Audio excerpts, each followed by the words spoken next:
Hello everyone, जय श्री राम। मैं स्वाति मिश्रा। स्वाति के सुर ऑफिशियल मेरे चैनल का नाम है, जिसके माध्यम से मैं अपने गीत प्रस्तुत करती हूँ। उम्मीद है आप सबको मेरे गीत पसंद आते होंगे। अगर मेरे गीत पसंद आए तो कृपया मेरे गीत को लाइक, शेयर, कमेंट एंड सब्सक्राइब करना ना भूलें। आइए एक गीत सुनते हैं, ललई छठ पर्व, पावन पर्व पर। नदिया किनारे एक तिरिया बहुत बहु रोए, बहुत बहु रोवई हो। नदिया एक लहर दई देत्यो डूबी के मरी जाइत, डूबी के मरी जाइती हो। गंगा किनारे एक तिरिया बहुत बहुत रोई, बहुत बहुत रोवई हो। गंगा एक लहर दई देत्यो डूबी के मरी जाइत, डूबी के मरी जाइती हो।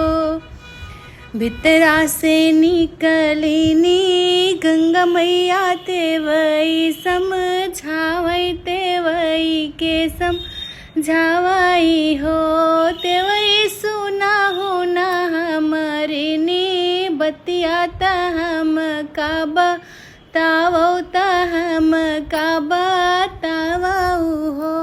तेवई सुनावाओ अपनी ही बतिया ता हम का सुनावाओ, हम का बतावाओ हो।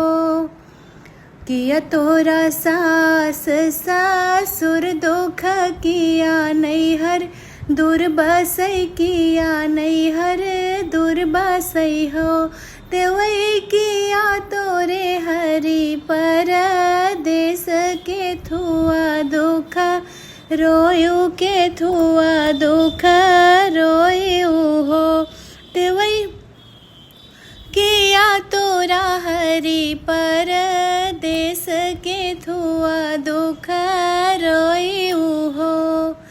नाही मोरे सास ससुर दुख, नाही नैहर दूर बसई, नाही नैहर दूर बसई हो। मैया नाही मोरा हरि परदेस को खिया दुख रोए, को खिया दुख रोए हो। जावो ना है तेवई जावो लवटी अपने घर, जावो लवटी घरे जावाऊ हो।